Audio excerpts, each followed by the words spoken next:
And today I just wanted to go through a pretty simple one for any homeowner out there, and that is going to be what they call a home warranty. Home warranty is different than homeowner's insurance, and I would just like to explain the difference. So, a home warranty is going to be for items such as like your refrigerator, going to be for washer, dryer, air conditioner, things like that, dishwasher, anything basically appliance related, even some ductwork, airwork. So, and then if you have a pool or spa, that can also be included in that. There are some out there that even possibly have a roof, even though I probably wouldn't recommend those with the roof just because it's very limited on what they cover.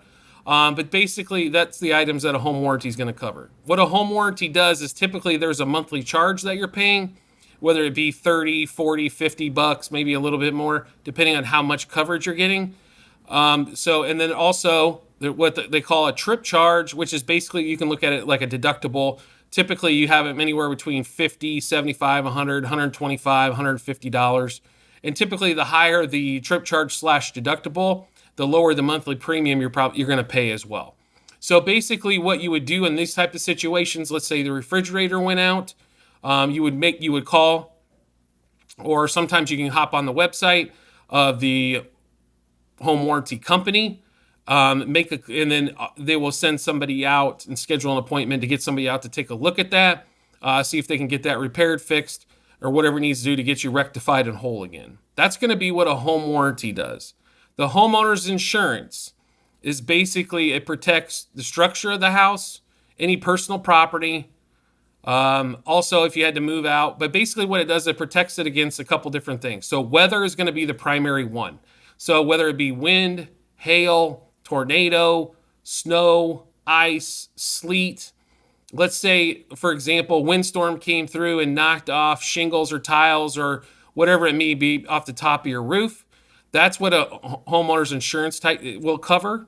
Also, let's say that same windstorm that knocked shingles off or tiles off your roof also allowed water to come inside the home and leaked. Therefore, it would take care of the tiles or the shingles on top of the roof. It would also take care of any damage that was done to the flooring in the inside, and then also drywall, anything like that needs to be put back to make you whole again. So remember, a homeowner's insurance proposal, though, does not cover things that are because of wear and tear. For example, if your roof just gets old, homeowner's insurance doesn't pay for that. So, for example, here in Arizona, it's not like a lot of the places around the country where we do not see a ton of weather. So a lot of time the roof needs to be repaired just because of age. That's not the case. It's not the case all around the country. I'm from the Midwest. It seemed like you got a new roof every 5 to 6 years due to the hail, because hail had ruined the roof. So therefore, it needed to be repaired. That's a totally different story. If it's due to age or upkeep, then it's not covered. For another example, air conditioner goes out. It didn't go out because it was damaged by any weather-related items.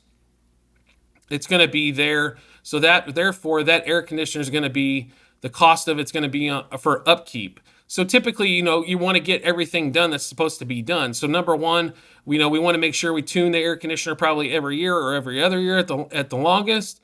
We want to make sure that things get done to the house that are supposed to. If part of the house the roof is going because it's just too old, then we need to get that repaired or replaced, depending on what needs to happen.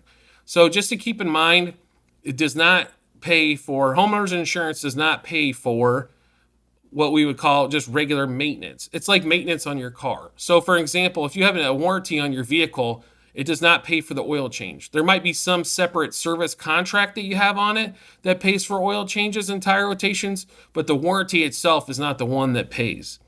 So just something to keep in mind. A lot of people sometimes, and it's understandable, you get confused, you're not quite sure.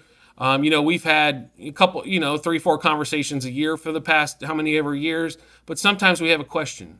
There are no bad questions or stupid questions or whichever you'd like to call it. Feel free to give us a call and ask the question. That's what we're here for. Now, when you call an 800 number asking questions, gets a little bit more, a little bit more involved. But with us, it's normally pretty simple. We're going to be able to normally tell you if it's something that could possibly be covered. Another thing I want to point out, I always want to get, unless the house is on fire, I always want to get an estimate first. And the reason being is a lot of time people will think that it could be very expensive when it might not be that bad dollar wise. So for example, your homeowner's insurance might have a deductible of, anywhere between $500 and $10,000. If the repair is only going to be a couple $1,000 and your deductible is $1,500, we probably want to look at maybe paying that in cash rather than reporting that for a loss. There's nothing worse when I try to help people obtain new homeowners insurance, and when we pull up their previous claims, they have a claim that paid out zero because it didn't meet deductible, or $30 or something to that effect, and I see how much additional you're paying in premiums because they made a claim, rather than making sure we just get an estimate first. Typically, like I said, unless the house it's drowning in, it's so wet it's drowning you in there, or it's on fire or something to that effect, I'm pretty sure that most of the time we can get a estimate on it, so that way we can make an educated decision. And that's another thing that we're here for as well when it comes to either homeowners or home warranty, is to help you make an educated decision on it. So I just wanted to thank you for joining me on this episode of Doing Insurance Right. As always, if you could rate, review, or subscribe to whatever great platform you're listening to us on, whether it be Apple, Google, Spotify, iHeartRadio, or any of the other great ones out there, I greatly appreciate it and look forward to seeing you on the next episode.